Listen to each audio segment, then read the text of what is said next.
IPL में आप CSK से प्यार करो या नफरत, इसको इग्नोर नहीं कर सकते। आज की वीडियो दो पार्ट में बनेगी। शुरुआत में डिस्कशन करेंगे सीएसके का, ये कितना रेवेन्यू करती है, कितना प्रॉफिट करती है, आईपीएल के अलावा और कहां से कमाती है, सीएसके की ताकत क्या है, सीएसके की कमजोरी क्या है। और सेकंड टीम में हम बात करेंगे आईपीएल की बाकी सभी टीम के ओनर्स के बारे में।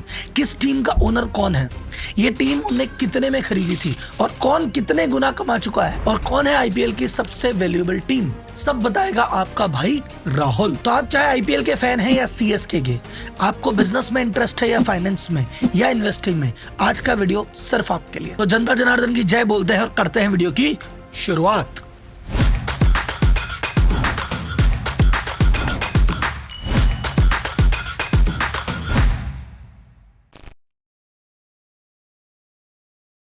सबसे पहले बात करेंगे सीएसके की। राहुल जी, आईपीएल में 10 टीम है, आपने सीएसके क्यों उठाया?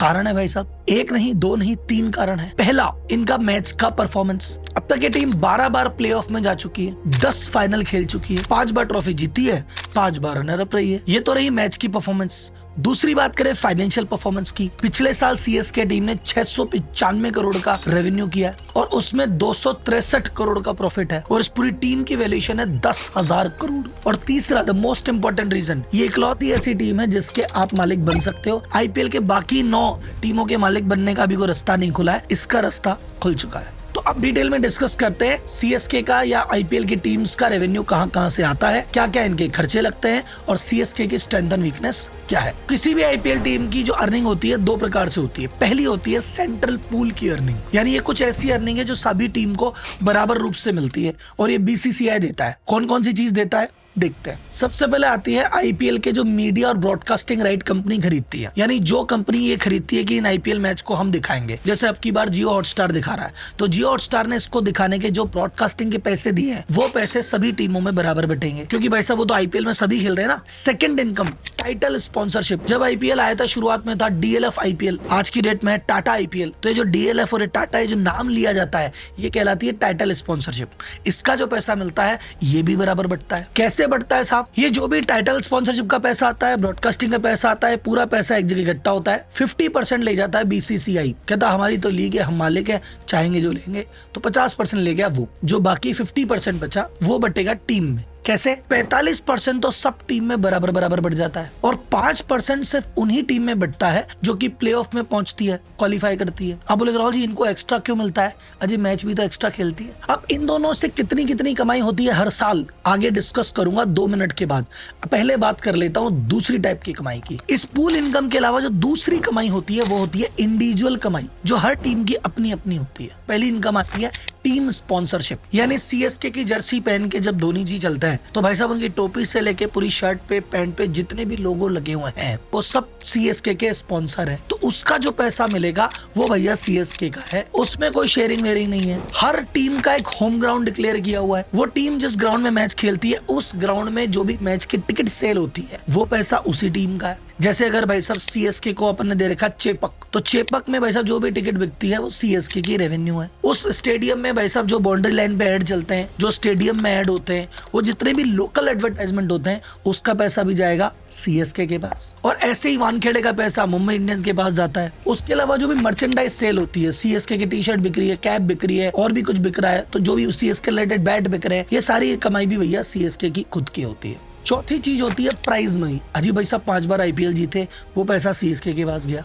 जो 5 बार रनर अप रहे वो पैसा भी टीम के पास गया। तो ये कुल मिला के होती है ओवरऑल किसी भी टीम की कमाई। ये हो गई इंडिविजुअल कमाई और वो होती है जॉइंट कमाई। अब बात करते हैं कि जब से आईपीएल चालू हुआ तब से लेके अब तक ये ब्रॉडकास्टिंग इनकम और टाइटल स्पॉन्सरशिप की कितना पैसा आया, कहां से आया और कितना बटा। ब्रॉडकास्टिंग की इनकम जब सबसे पहले चालू हुई थी 2008 में, तो 8 से लेके 17 10 साल के राइट्स सोनी ने खरीदे थे 8,200 करोड़ देके, यानी साल की कमाई होती थी 820 करोड़ रुपए। 410 ले गया बीसीसीआई और जो बचा वो 45-5 के रेशियो में बढ़ गया। फिर अगले साल भाई साहब जब 17 में दोबारा बिडिंग खुली तो स्टार ने इससे डबल पैसे ऑफर किए। स्टार ने कहा भाई साहब मैं दूंगा 16,000 करोड़ रुपए और मुझे 5 साल के लिए ही चाहिए। तो भाई साहब पर ईयर की इनकम कितनी हो गई? 3200 करोड़ रुपए पर साल की इनकम। तो 1600 ले गया बीसीसीआई, 1600 बाकी टीम में बट गई।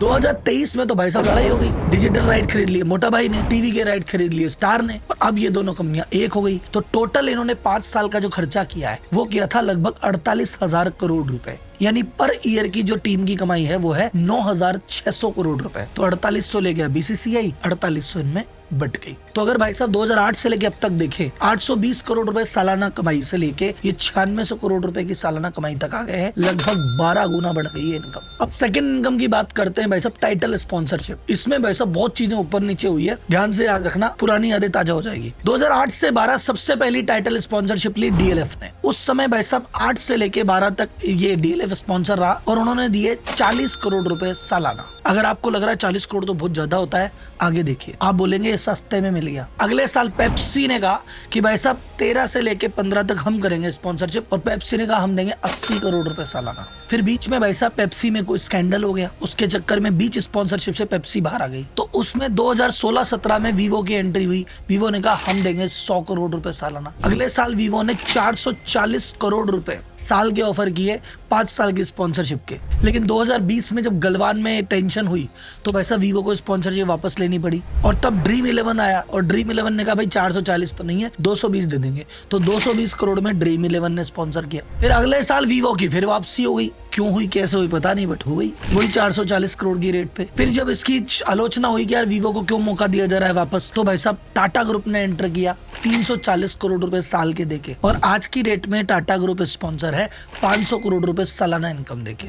यानी जब स्पॉन्सरशिप के डे 1 से लेके आईपीएल में 40 करोड़ सालाना से 500 करोड़ सालाना तक टाइटल स्पॉन्सरशिप की रेट आ चुकी है, लगभग 12 गुना। अब बात करते हैं किसी भी आईपीएल टीम के खर्चों की कि भैया आईपीएल टीम खर्चा कितना करती है। तो सबसे बड़ा खर्चा आईपीएल टीम का क्या होता है, कमेंट बॉक्स में आप बता दो। अजी साहब ऑक्शन लगती है ना, टेबल पे बैठ के इतने में लिया उतने में लिया, इनकी इनकम का लगभग 33% तक सैलरी में खर्च हो जाता है। सेकंड जो बड़ा खर्चा होता है इनका होता है 20% फ्रेंचाइजी फीस। साल भर में जितना भी कमाते हैं 20% बीसीसीआई कहता है अजी साहब फ्रेंचाइजी का रूल होता है ना, एक बार तो वन टाइम पैसा लेते हैं और कुछ पैसा हर साल लेते हैं। तो वन टाइम पैसा तो ले लिया था, अब हर साल ये पैसा भी लेंगे, तो 20% फ्रेंचाइजी फीस, ये एक मोटा खर्चा होता है। उसके अलावा जो मैच में जितने भी अरेंजमेंट होते हैं, क्योंकि अब मैच की सारी टिकट की इनकम इनकी है, ब्रांड की इनकम इतनी है, तो मैच के सारे खर्चे भी इनको करने पड़ते हैं। तो भाई साहब जो स्टेडियम किराए पे लिया जाता है, अब स्टेडियम 30-40 लाख रुपए पर मैच का मिलता है, तो पूरे सीजन का 4-5 करोड़ का खर्चा स्टेडियम रेंट पे आता है। इसके अलावा उस पूरे मैच में लॉजिस्टिक का कि भैया आपके खिलाड़ी होटल में रुके हुए हैं, उनके खाने का, उनके रुकने का, उनकी बस के आने जाने का, ये सारा अरेंजमेंट भी कंपनियां देखती है। उनके प्रैक्टिस मैच के सेशन कराना, उसके लिए ग्राउंड उपलब्ध कराना, बॉल्स अवेलेबल कराना, सारे काम भाई साहब टीम का खर्चा है। स्टेडियम में नॉर्मल टिकट होते हैं 500-2000 रुपए के, जिसमें सिर्फ मैच देख के रवाना कर देते हैं। कुछ प्रीमियम टिकट होते हैं जहाँ पे खाना पीना चाय पानी दी जाती है, वो व्यवस्था भी भाई साहब टीम की लगती है। उसके अलावा जो सिक्योरिटी गार्ड का पूरा अरेंजमेंट होता है, पर्सनल बॉडी गार्ड होते हैं, ये पूरा खर्चा भी टीम ही उठाती है। तो आपने भैया आईपीएल टीम की इनकम की बात मालूम कर लिया, खर्चे मालूम कर लिए। अब देखते हैं जो आज की टीम इन फोकस है सीएसके, उसने भाई साहब पिछले साल कितना कमाया। पिछले साल सीएसके के लिए बहुत जोरदार रहा, लगभग हर टीम के लिए बहुत जोरदार रहा। क्यों? रेवेन्यू सीएसके की मैं बात करूं, 2023 की रेवेन्यू थी 305 करोड़, 24 में रेवेन्यू हो गई 695 करोड़। अब बोलेंगे राहुल जी ये जादू कैसे हुआ, एकदम से इतना रेवेन्यू कैसे आया? मोटा भाई की कृपा से एकदम से ब्रॉडकास्टिंग के राइट 3 गुने हो गए ना, तो वो पैसा बट गया तो आ गया। इनका जो ऑपरेटिंग प्रॉफिट है पिछले 2023 में था मात्र 29 करोड़, इस साल का ऑपरेटिंग प्रॉफिट था 263 करोड़, क्योंकि वो जो इनकम आई वो सीधी की सीधी प्रॉफिट में चली गई, खर्चे तो वही के वही थे। इनका जो पैट परसेंटेज था, प्रॉफिट परसेंटेज, पिछले साल 4.5% था, अब की बार हो गया 29%।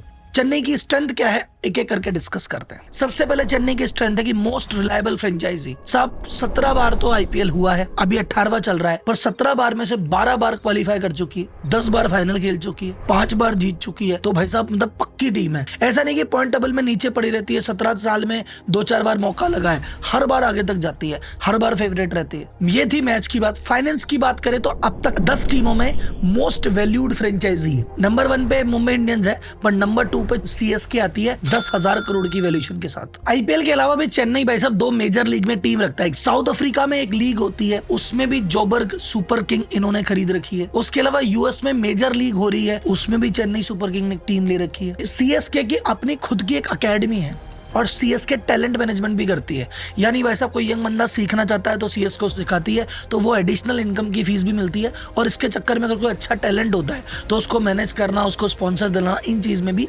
वर्क करती है। सीएसके के सोशल मीडिया पे हाईएस्ट फॉलोइंग है, जितनी भी टीम है सबसे ज्यादा फॉलोइंग सीएसके की है। और इसके चक्कर में इनके व्यूज भी ज्यादा आते हैं, इनके मैच में भीड़ भी जबरदस्त आती है। एक सीएसके के पास जितने भी स्पॉन्सर है हाई लेवल के एलीट वाले स्पॉन्सर है, जैसे गल्फ ऑयल, एतिहाद, तो ये जितने भी ग्लोबल लेवल के स्पॉन्सर हैं वो सीएसके को सपोर्ट करते हैं, which is a big thing. इनके पास है सेलिब्रिटी कैप्टन धोनी, थाला फॉर अ रीजन, और इनके पास है सेलिब्रिटी कोच स्टीफन फ्लेमिंग। और अभी 2028 में क्रिकेट ऑफिशियली ओलंपिक का पार्ट हो गया है, तो उस ओलंपिक का पार्ट होने के बाद क्रिकेट में और इंटरेस्ट जगेगा, तो आईपीएल की और वैल्यू बढ़ेगी और सीएसके की वैल्यू भी बढ़ेगी। और ये सब कुछ अच्छा ही तो है। दिक्कत क्या है?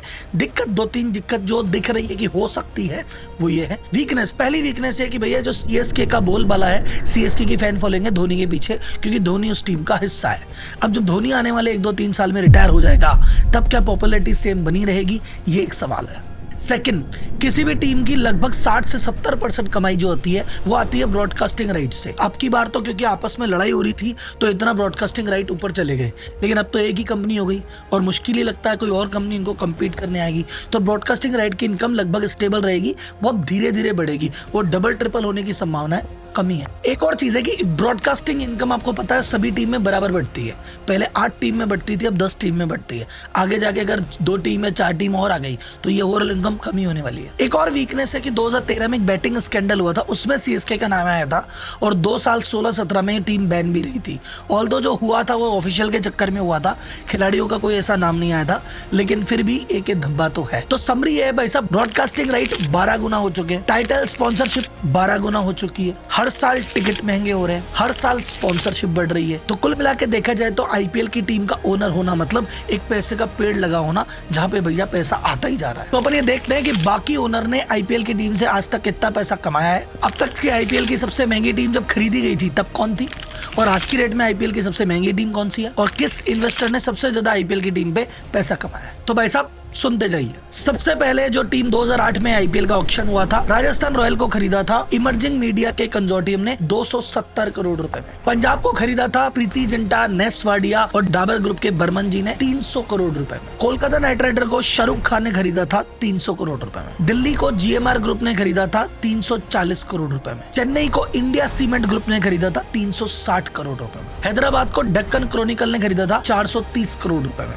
बैंगलोर की टीम को खरीदा था आरसीबी को विजय माल्या के यूबी ग्रुप ने 450 करोड़ रुपए में। और मुंबई जिसे मुकेश अंबानी ने खरीदा था 450 करोड़ में। फिर बाद में, ये तो शुरुआती 8 टीमें थी, बाद की जो 2 टीम बढ़ी, गुजरात को 5630 करोड़ में खरीदा सीवीसी कैपिटल ग्रुप ने। और आज की रेट में सबसे महंगी जो आईपीएल की टीम है वो है लखनऊ, जिसको आरपीएसजी ग्रुप ने खरीदा था 7000 करोड़ रुपए में। यानी जब आईपीएल शुरू हुआ था सबसे महंगी टीम थी मुंबई और आरसीबी, और आज की रेट में सबसे महंगी टीम है लखनऊ।